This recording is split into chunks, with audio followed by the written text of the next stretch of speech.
Every revolution starts in the minds of the people. Arm yourself for the war of ideas. Take back your life. Take back your liberty. Tom Mullen Talks Freedom.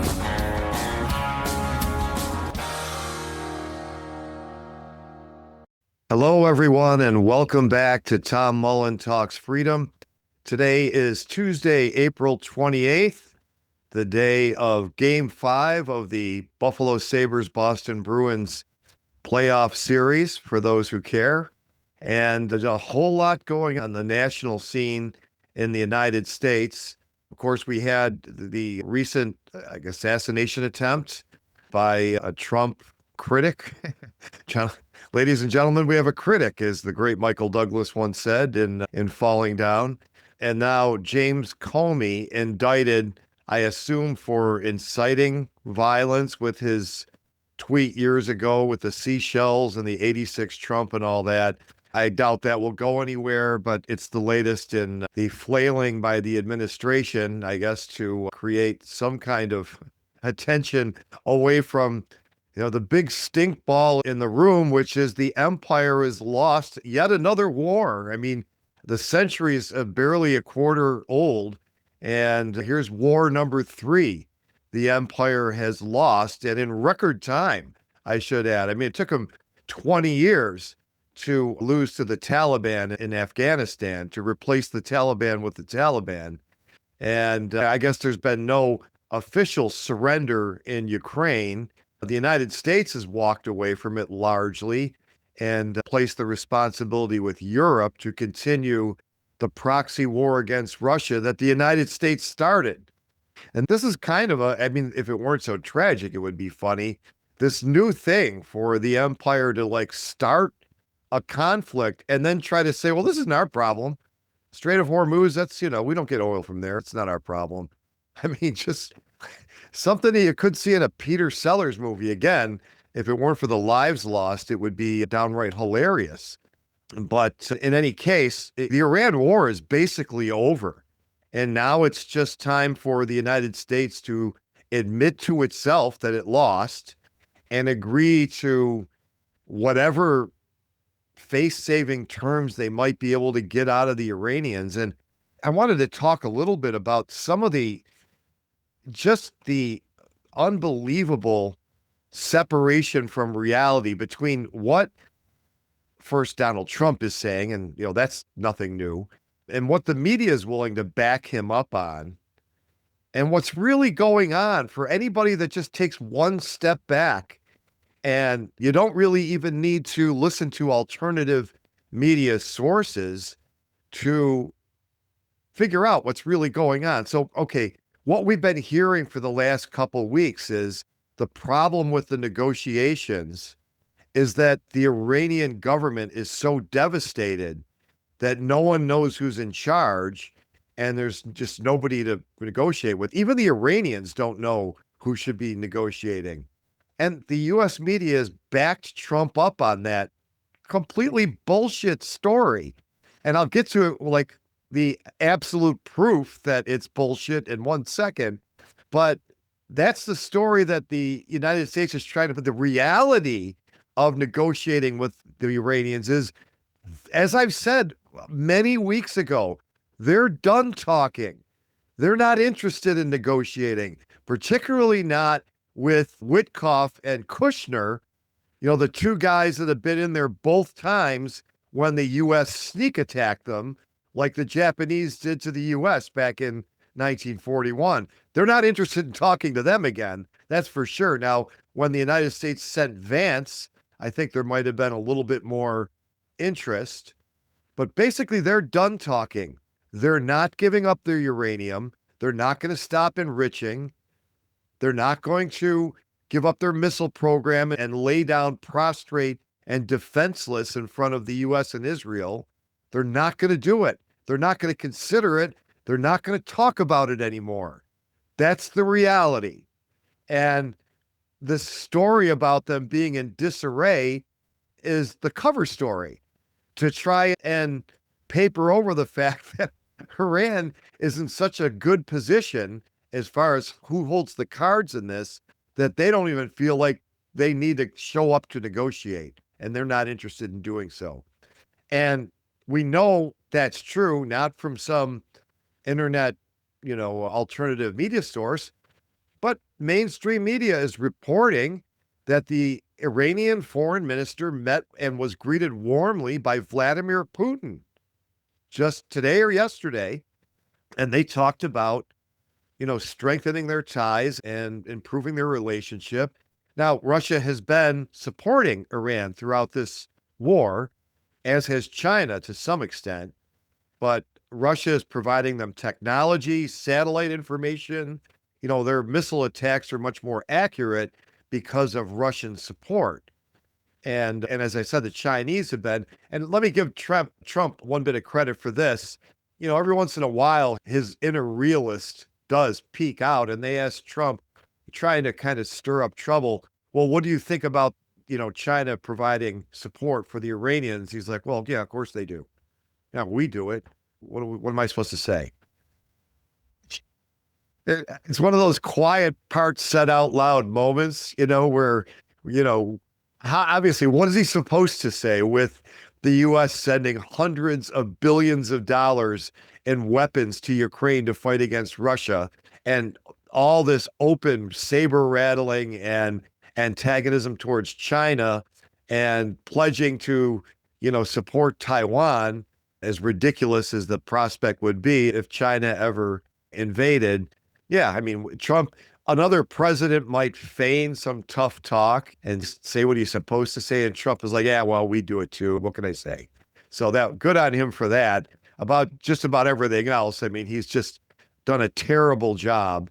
This whole first year of his second term has been a disaster. I mean, it started out with all kinds of noise about him keeping his promises, even some of the good ones. He made a lot of bad promises. I mean, the tariffs, to me, I knew he'd keep that promise because that was one of the bad ones, Horton's Law, right? But he looked like he was even going to keep a few of the good ones. And of course, all that went right out the window. The whole DOGE, which was poorly conceived, the whole idea of it was bad. We don't want a more efficient government. We want a government whose role in our lives is greatly curtailed. In fact, where they're operating in areas of our lives where they shouldn't be, which is most of what they do, we don't want them efficient. We want them inefficient as possible. But all that's gone now, and this has become basically a foreign policy neocon administration focused on advancing Israel's goals in the Middle East, and also, of course, the empire's other interests in Eastern Europe. Now, again, when I say the empire's interests, those run counter to yours and mine, okay? Our interests would have been to never start either one of these wars, certainly not Ukraine. I mean, even Trump was saying that. It's 6,000 miles away or however far it is. Iran's almost as far, by the way, not quite, but actually probably about the same when I think about it. It's a little south. But more important than any distance is just the fact that we have no interest in, and in fact, I would argue that pro-Israel, anti-Iran operation is counter to our interests. Now, let me just take a step back and think about where we were at the beginning of this year. Oil was flowing through the Strait of Hormuz freely. There was no war. Iran had not attacked anyone in hundreds of years. They had not, invaded another country. They had the war with Iraq, which is largely instigated by the United States. And the United States, of course, supplied both sides of that war, overtly supplying Saddam Hussein with chemical weapons to use on the Iranians, and then covertly supplying the Iranians with weapons to make money to send to the Contras. So we had that little matzo ball. But I mean, at this point now, the United States has dropped a lot of bombs on Iran, which they were expecting, which they had baked into their calculations, done tremendous damage to Iran. But Iran controls the Strait of Hormuz. They didn't control it, and there was no interruption of oil flows out of the strait before February 28th. And now there is. And the regime is still completely intact.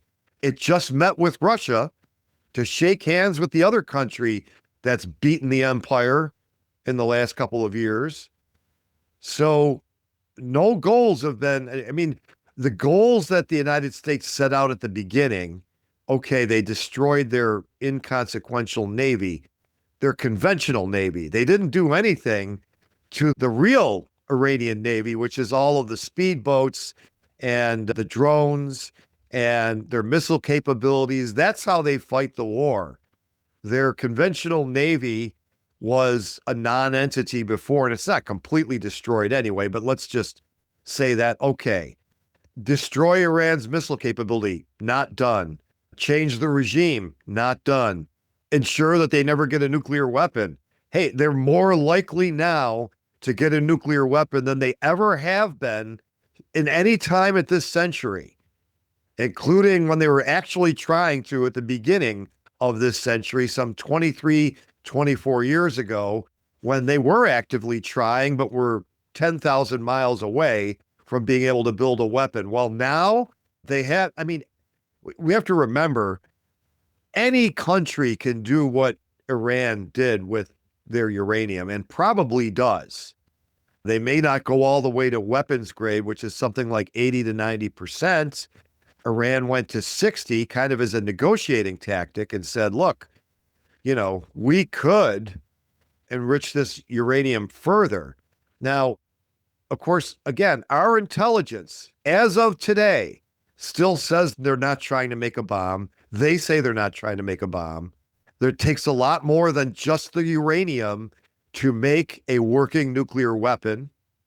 Okay. So, you know, one of the things, and there's a great article by David Stockman, and I'll post this on the show notes page. I saw it on Lou Rockwell the other day. And it basically said the whole Iranian narrative that the United States has been peddling since the 79 revolution it's complete bullshit. It is. That they've never been a threat. There's never been any good reason to go to war with them. They've never done anything any more than any other country in their position has done or would have done. Okay, this whole idea, the number one state sponsor of terrorism. Okay, when you take that claim apart, there's really not much there. They send some support to Hezbollah. Now, you remember, Hezbollah only came into existence as a result of the Israelis invading Lebanon. And then that's how Hezbollah was formed, and Iran has supported it. But this idea that you can then take anything Hezbollah does or Hamas does or the Houthis in Yemen do and just say that's Iran pulling the strings, that's just not true. It's never been true. And even if it were, these are all reactions against previous aggression. Now, don't let me go too far or imply or let you get the wrong impression. These are not angel innocent states or organizations by any means. But certainly the story that the U.S. and Israel wear the white hats and these are the black hats, the most evil, the most whatever, it just isn't true. It's not supported by any facts. It's directly refuted by a lot of details over what's happened over the last 70 years. Okay, starting with the U.S. government overthrowing the democratically elected government of Iran and sticking the Shah in there and keeping him there for decades. That's a detail that's kind of important to the whole story. Notice they started, it's been 47 years of war. Well, that's 79 they're going back to, the revolution against the U.S.'s puppet. That's the detail they leave out, right?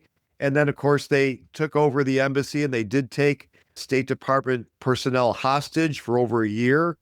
They were, from what I remember, well treated. Nobody was physically harmed. But, you know, that's a bad thing.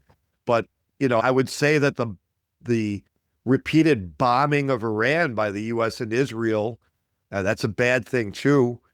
Iran hasn't bombed either one of those countries. They have sent some missiles over to Israel in response. But this picture is far more complicated, of course, than the U.S. media will tell you. And as far as what's going on with this war now, it's just almost a laughable joke. The war is over. The U.S. is lost. Unless they agree to Iran's demands, the Strait of Hormuz is going to be closed off forever. And at the very least, Iran's going to be charging a toll until, in their estimation, they've been paid back for all the damage that this war has done to them. Now, the U.S. has put a blockade around Iran, and Trump's latest statement is that Iran has informed the U.S. that they're close to collapse. Now, honestly, does anybody believe that? I mean, I want to remind you about what everybody was saying early on in the Ukraine war. Okay, what did they say? Number one, the Putin administration was ready to fall. He was weeks away from an internal revolt that would depose him, take him out of power. That the Russian economy was devastated by the U.S. sanctions and was ready to collapse. And the ruble, which very briefly plunged in value and then got so strong that the Russians started inflating to weaken it. So we've heard all this before. I mean, not all that long ago, okay? And how did it turn out? Okay, so the Russians invaded Ukraine and all those reports came in early. And today, the Russians are still holding all of the territory that they took in the first 2 or 3 months of the war. They inch forward, they make little, inches forward. It looks like they've stopped trying to take out the entire Kiev regime, although they keep calling for regime change. Now, the sitting president, Zelensky, is no longer a democratically elected president. His term expired. He suspended elections. And I don't know cold the Ukrainian constitution may very well provide for that during times of war, and that's fine. But Russia is basically saying, we're not going to negotiate with him. We need to negotiate with somebody elected by the people, so no one goes back on the agreements if there ever are any. But Russia is not giving up that territory ever. Okay, so over the last 12 years, the United States overthrew the Ukrainian government, put in a puppet who tried to take away the Russian port at Sevastopol. Russia immediately annexed all of Ukraine, and they're never giving it up. Not learning from their mistakes, they green-lighted Zelensky to shell the Donbass region, civilian neighborhoods. Russia invaded, took over all the Russian-speaking areas of Ukraine, and they're never giving that up. So that was defeat number one, well, number two for the empire in this century. Defeat number one, of course, Afghanistan. And now we've got Iran. So you have to remember, of course, the Iranians have not invaded the United States or defeated the United States military in a conventional battle. They're not capable of doing that. They're not capable of harming Americans inside the continental United States at all, other than if there were terrorists that they truly sponsored, not just some nut who claims allegiance to them and blows himself up or something like that. So, they can't really, they've never been a threat to you and me, okay? But they have won because all they had to do to win was survive, and they've done more than survive. They have survived, and they have acquired control over the Strait of Hormuz and made it a toll booth, which it wasn't before the war. Now, every expert, even neocons who wanted to invade Iran and talked about it, have always said that's the first thing they're going to do is close that strait. And the Trump administration went in there like no one ever thought of that before. So the blockade, is kind of ludicrous, right? Because the Iranians are already closing the strait. And I guess what the U.S. is saying is, well, those few ships you want to get through. Well, we're not going to let those through either, which is like biting your nose to spite your face. Now, we're in this calm period right now where the disruption to oil flows has not hit yet because, there's a pipeline, a figurative pipeline, and the pipeline hasn't run dry yet. But at some point, it's going to. And then we're going to get a huge economic shock if that strait is not reopened, both by the United States and Iran. So the United States calling off its blockade and Iran still having it closed is not going to be a solution, and neither vice versa. Iran opening it up and the U.S. blockading it, because the U.S. is just, again, I've said this before, all either one of them are doing is decreasing the world supply of oil. And that's going to make the price go up for everybody, as it has for Americans, regardless of the fact that the particular oil that goes through the strait may not be largely imported by the U.S. It's a world market. When supply goes down, the price goes up. Now, the problem is that's what the Iranians want to do, okay? And the blockade is going to impose pain on Iran, but they're used to pain. They've been sanctioned for all of this century. They, as I said on a previous podcast, like in The Matrix, where the architect says there are levels of existence we're willing to accept. In other words, we're willing to take a lot of pain to stay in power. And of course, the reason is because their very existence is threatened. The United States' existence isn't threatened. Neither is Israel's. They like to say it is, but it's not. Iran's fighting for its life. They'll fight to the last Iranian. They'll starve first before surrendering. Whereas in the U.S., we don't even want to be inconvenienced, right? If we had to pay $1 more for, well, I'm already paying $1 more for gas. It's up over $4 here in New York. Might be a little lower wherever you are. But, we don't want to pay for a prolonged period of time. It's not just going to be the price of gas. It's going to be the price of food. When the fertilizer supply runs down, it's going to be all sorts of things that are delivered with gas-powered and oil-powered vehicles and airplanes and everything else. So the longer this goes on, the more pain Iran can inflict on the rest of the world, including us. And like I said, they're ready for pain. There are levels which we couldn't even imagine they're willing to go to. So I think it's over. And it's a little frustrating, but almost, like I said, comical to watch the spin in the Western media, still trying to make this like, oh my gosh, the Iranians can't even muster a negotiating team. Well, check out the news in Moscow, okay? It looks like they mustered one pretty well, and it looks like it went pretty well for them and the Russians, which is another side effect for the empire. And as I mentioned before, there's the empire's interest, and then there's yours and mine. And to a large extent, those conflict. But even on the empire's own terms, everything they've done this century has been counter to their interests. So they got bogged down in Afghanistan trying to change the culture and make the Afghanis send their girls to school and all that nonsense. Remember that? And they spent 20 years and all these billions of dollars there, and nothing. The Taliban, they replaced the Taliban with the Taliban. They overthrew the government in Iraq, which was Sunni.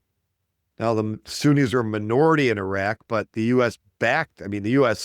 Saddam Hussein was the U.S.'s boy before he got too big for his britches, and they got rid of him. Well, they got rid of him, and now Sunnis control Iraq, and they're very sympathetic to Iran.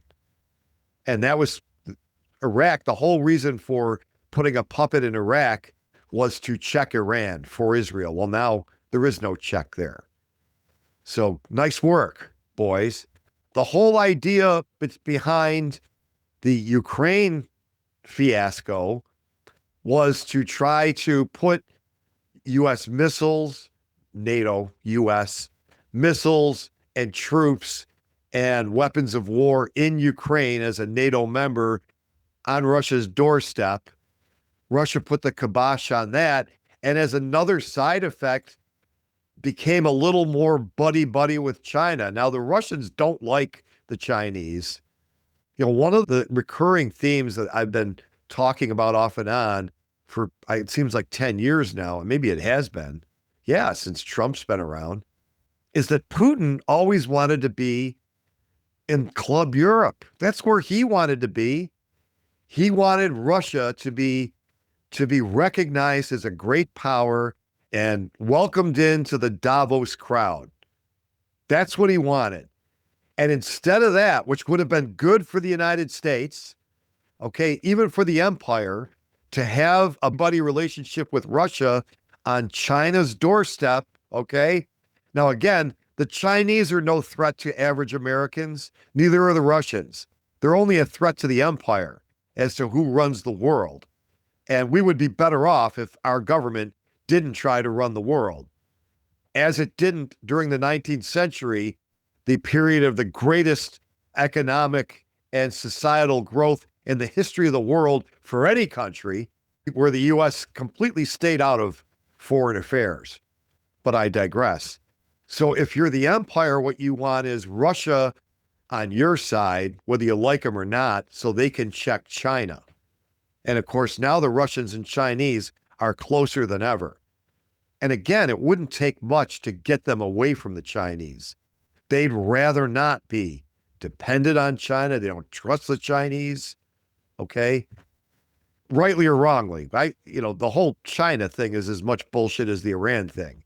So there's nothing better for Americans in the first decade of this century than all those cheap Chinese goods, because otherwise, with all that inflation, all that monetary inflation, printing of money, we would have had skyrocketing prices. So the Chinese, without their humongous growth and the real onset of huge Chinese imports into America, saved us all that. And of course, the mercantilist idiot that runs our executive branch now thinks we're losing money when we exchange $10 worth of newly printed Federal Reserve notes for $10 worth of valuable goods. He thinks we lost $10. So I guess, let's see what happens with the Iran thing. Again, for all intents and purposes, it's over. Iran doesn't have to do anything. They're just going to keep doing what they're doing and wait for the United States to face the reality that they're not giving up their enrichment. I think they'd be crazy not to develop a nuclear weapon. And before anybody starts setting their hair on fire, let's say they develop, I think, what was the report from the administration? They said they were weeks away from 11 nuclear weapons.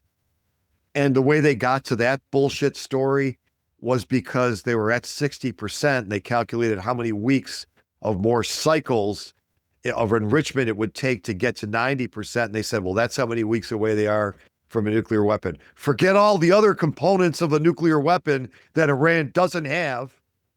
But in any case, that's what they said. Well, let's say they had 11 bombs, okay? And the United States has 4,500 or what? 3,500. Does it matter? What are they going to do with those? Israel has 200 or maybe 300, at least two. So what's Iran going to do with those 11 bombs? As we've seen, they are not suicidal, okay? They want to survive. The regime wants to survive. The people want to survive. They're not going to fire one or all of their 11 nuclear weapons at a country with 200, much less 4,000. And if they did, it would be awful, devastating to the targets, but that would be it. It would be the end of Iran. It would be you could go ice skating there after. And they don't want that. And I don't want that. So, this whole hysteria, they cannot have a nuclear weapon. This is just, again, this is Israel talking. Just because it takes away this dominance in kind, we have nukes, they don't.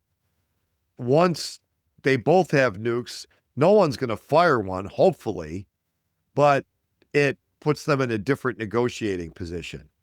So I personally don't care whether Iran gets a nuclear weapon. We shouldn't forget that there's no legitimate argument for one country telling another whether it can have nuclear weapons or not. All right. So this is just, we're bigger, stronger, and we're telling you, give me your lunch money. That's all this is. It's just bullying. Okay. So it's not like we're in the right on this or anything like that. Oh, but the Iranians are not a rational, responsible regime. Who's acted more rationally, responsibly, or honorably in this fight? You tell me. Trump? So, and this idea about the difference between the empire's interests and yours and mine is something that I wrote about more extensively on my Substack. Check out my Substack if you haven't already. It is a paid Substack, and it's at tommullen.substack.com.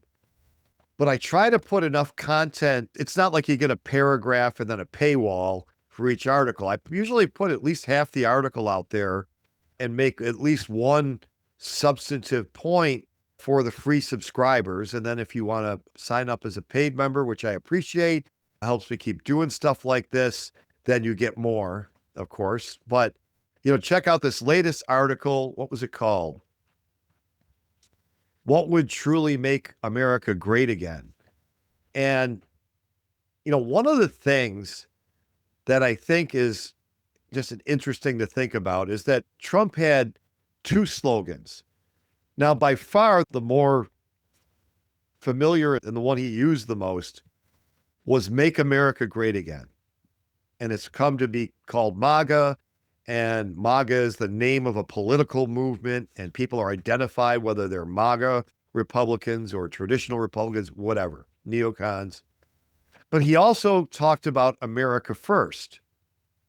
And one of the things that I pointed out in the article is that the two statements, Make America Great Again and America First, are not necessarily compatible, depending on how you define greatness. What does it mean to be great?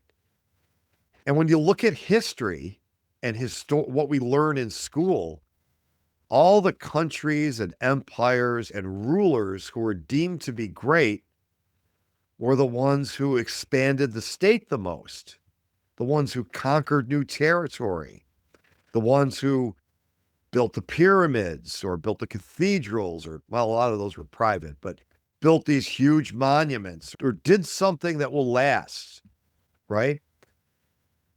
But the question that's never answered in these evaluations of which kings or pharaohs or presidents or prime ministers were great was under which ones were the average citizen more benefit?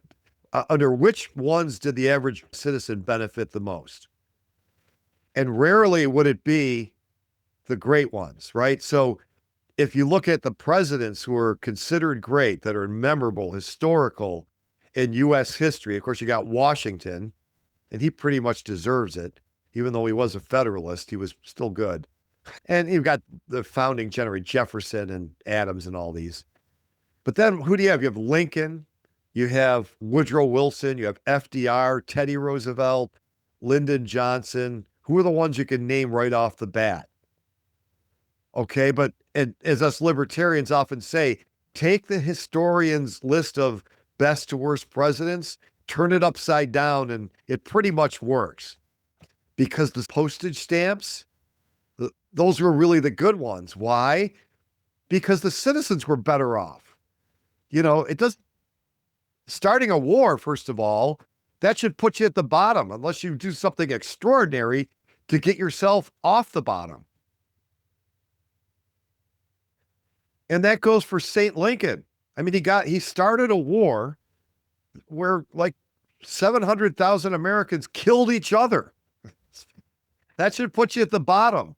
Now, he's not probably quite as bad as my friend Tom DiLorenzo makes him out to be. And I think he purposefully exaggerates for effect to try to combat the other side who have the man practically sainted. And, the one good thing that came out of that awful war was the abolition of slavery.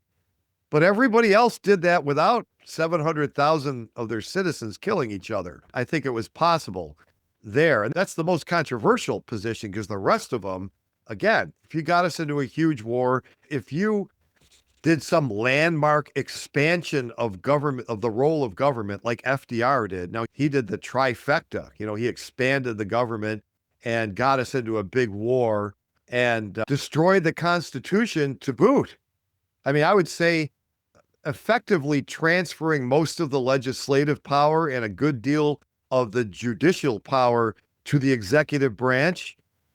That's pretty good work as far as destroying the Constitution is concerned. So, he did it all, and he's considered one of the greatest. And one of the things I talked about in my article, I'm also kind of interested in the Bronze Age because there's so much similarity to late 19th, early 20th century Europe there. But Ramses the Great, Ramses II, what did he do? Well, he fought decade-long war against the Hittites and really didn't get a decisive victory there.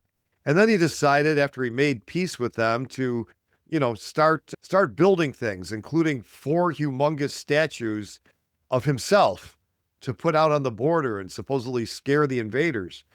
So, if you were the average Egyptian, were you better off because he built those statues or his other huge building projects? Maybe a few benefited people who lived in the capital, but everybody was taxed for this.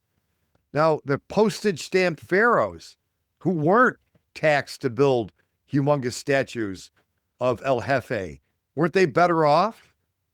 So the idea of whether the citizens were better off is the great unanswered question by historians. And you can kind of understand why. I mean, if you're a historian or an archaeologist or both, and you're trying to, document significant things from the past, well, you have to find something, right? Oh, I found a big building. I found a big statue. I found evidence of this great battle. And it's so interesting. And we can talk about the strategy but again, that might be interesting, but the people were much better off under the pharaohs or presidents you can't name, that you've forgotten were even in there, whose administrations didn't do anything supposedly noteworthy. It should be noteworthy that they didn't do anything. That should put them up the list, not down it. All right. Because we're not better off when the government's more active or busier. We're better off when we can't remember who won the last election. Okay. So that's kind of where the article goes. There's a lot more detail there. So check it out. It's at tommullen.substack.com and subscribe, become a free subscriber. And then if you like what you are reading and you want to get, usually there's more information and more detail after the paywall, then I can't even remember what the pricing is. There's some cheap price you can sign up for, or you could become I've had a bunch of these people become founding members and stuff like that. Very much appreciate that to all of you who have done that. Makes it, again, easier for me to keep going. But check out my Substack. And of course, if you haven't subscribed already to this podcast, then do that. If you're listening in your car, or that's what you usually do, you can sign up at Apple Podcasts or Google Play or Stitcher or I'm on all the regular platforms. And then if you're somebody who sits and watches on your smart TV or your computer or your phone, there's also a video version. So I usually post a link to the video YouTube version on the show notes of the audio podcast and vice versa. So at tommullentalksfreedom.com/podcast, that's where all the show notes are. And then there's a link to the YouTube on each show note. And on each YouTube, there's a link back to the show notes. So even I couldn't get lost trying to navigate all this, and I get lost pretty easily. So please do that, and let's see what happens. It's never a dull moment, at least with the Trump administration. I wish there were. We could really use a dull president after Trump. In fact, the chief knock against Rand Paul is that he's not very interesting and he's rather boring. And I think that's actually not a fair criticism. He's actually somewhat funny in a dry sort of way. But in any case, I'd love a boring president, one who doesn't do anything. We don't have any big plan. What we're going to do is we're going to administrate justice. We're going to defend the borders and leave all of you alone. What a godsend that would be. Don't think there's much chance of it happening, but that we could really use a man like Rand Paul right now as president. So with that, I'll say Auf Wiedersehen for now. And again, subscribe, check out my Substack, and I'll see you next time on Tom Mullen Talks Freedom. Thanks for listening. The War of Ideas has only just begun. Arm yourself with the knowledge you need by heading to TomMullenTalksFreedom.com and subscribing to our email list. And remember, every revolution starts in the minds of the people.